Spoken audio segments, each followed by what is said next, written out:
Bonjour à toutes et à tous et bienvenue pour cette nouvelle vidéo de présentation de la figurine numéro 22 de la collection Disney Hachette, Crésus Flersou. Alors oui, je sais, je vous avais dit que pendant quelques temps je ferais sans doute pas de vidéo, que je m'arrêterais peut-être au dernier Raptou, dû à voilà, ma situation personnelle actuelle qui n'est pas très facile en ces temps de pandémie. Mais il se trouve que voilà, j'ai été vraiment très touché par vos messages. Vraiment beaucoup. Il n'y a pas eu énormément de messages, mais ils m'ont beaucoup touché, que ce soit sur YouTube, sur le groupe Facebook ou sur Instagram.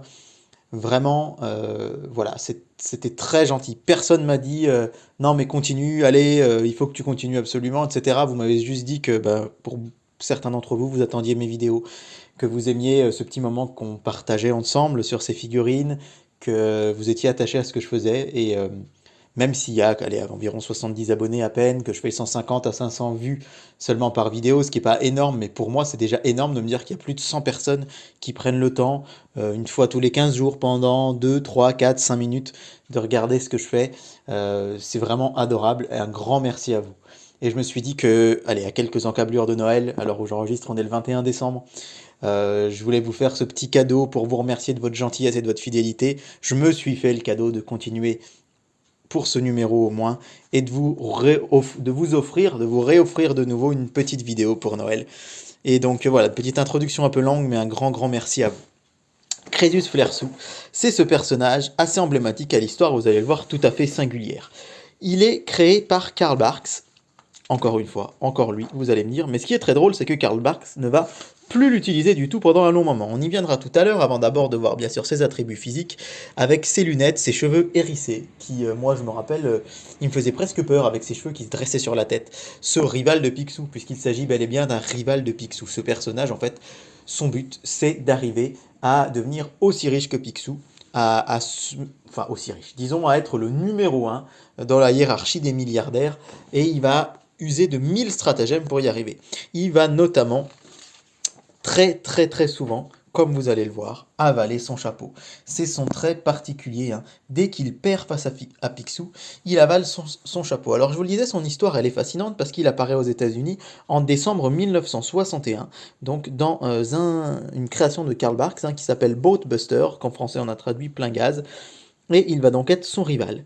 Et il va petit à petit disparaître complètement de la bande dessinée Mickey avant d'être repris à son compte par l'école italienne et par les histoires italiennes donc de Picsou et Donald. Et c'est ça qui est dingue, c'est qu'aux États-Unis il a complètement disparu.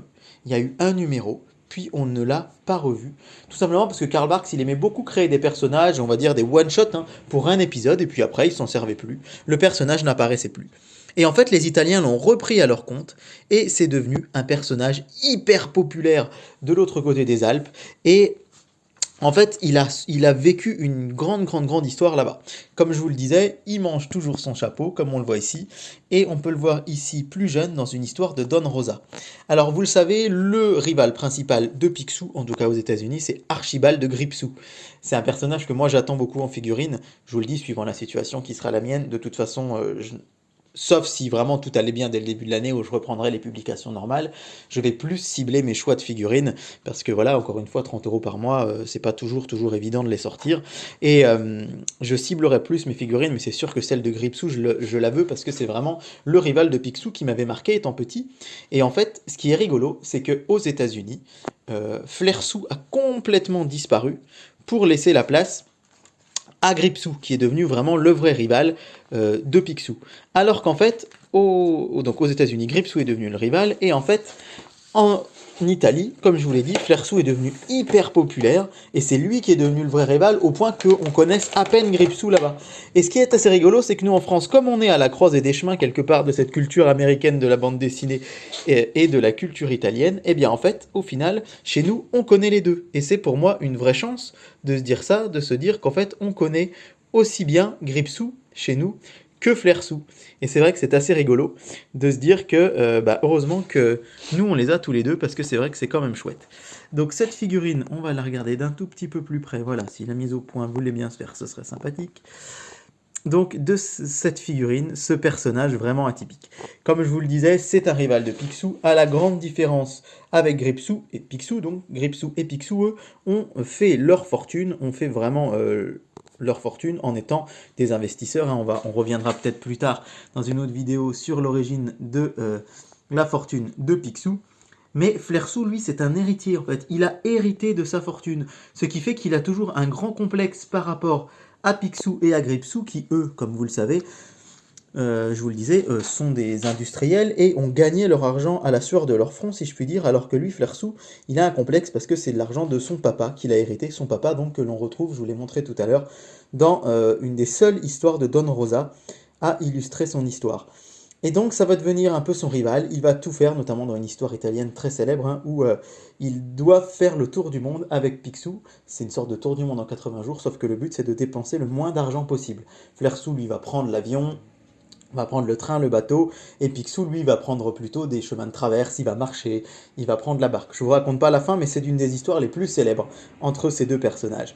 Et Flersou, moi, il m'a moins marqué petit, hein, que Gripsou, mais ça reste un personnage que j'aime bien, et vraiment, il a cette caractéristique particulière, hein, ses cheveux, encore une fois, ébouriffés, et son chapeau qu'il va manger, puisqu'à chaque fois, il va perdre face à Picsou. La figurine, comme vous le voyez, elle est très bien réalisée, elle est de très bonne facture, c'est un personnage qui va bien aller dans ma collection. Je le trouve vraiment très très sympa. Et je suis bien content de vous faire cette petite vidéo de Noël. J'espère que vous appréciez autant que moi le fait de découvrir ce personnage. Comme je vous le disais, un peu moins connu chez nous quand même que Gripsou, pas aussi populaire qu'en Italie, mais quand même relativement connu. Et je terminerai enfin par vous dire, petite anecdote, hein, c'est qu'il n'est apparu dans aucun épisode de DuckTales, de la bande à Picsou, de la série des années 90, ce qui est quand même assez fou, alors qu'il est apparu dans le reboot, hein, qui est sorti, je sais plus, il y a 2-3 ans, on doit dater la bande à Picsou.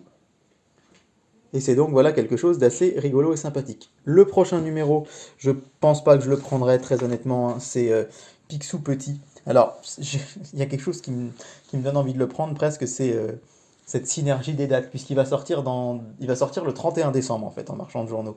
Et pour la petite anecdote, Donald, le numéro 1, je l'avais acheté le 31 décembre. Alors c'est vrai que se dire racheter une figurine un an jour pour jour, c'est là qu'on voit que 23 multiplié par 2, hein, s'il y avait une parution tous les 15 jours, ça faisait 46 semaines.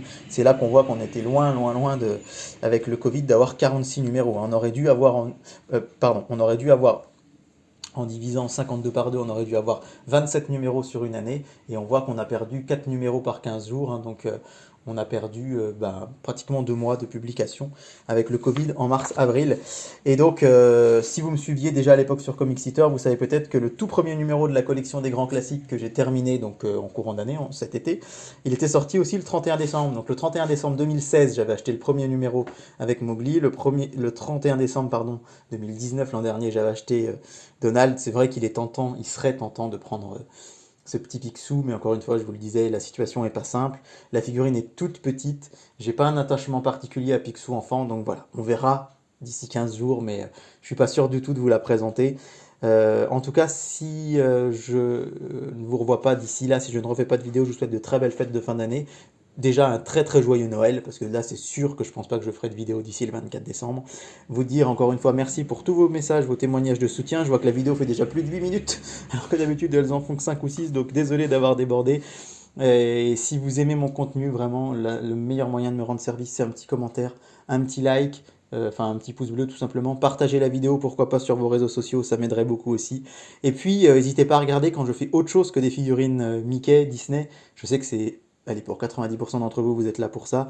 Mais j'essaye de faire d'autres petits contenus. Vous avez vu des livres, vous avez vu également un petit peu d'unboxing de consoles de jeux vidéo et qui font très peu de vues malheureusement. Donc n'hésitez pas à aller checker un peu mes autres contenus. Et je vous rappelle que vous pouvez me retrouver aussi sur Instagram, sur la page David Collectionne. Voilà, merci à tous encore pour votre amitié, pour vos messages que j'espère aussi nombreux sous cette vidéo qu'ils l'ont été sur celle du 3e Raptou.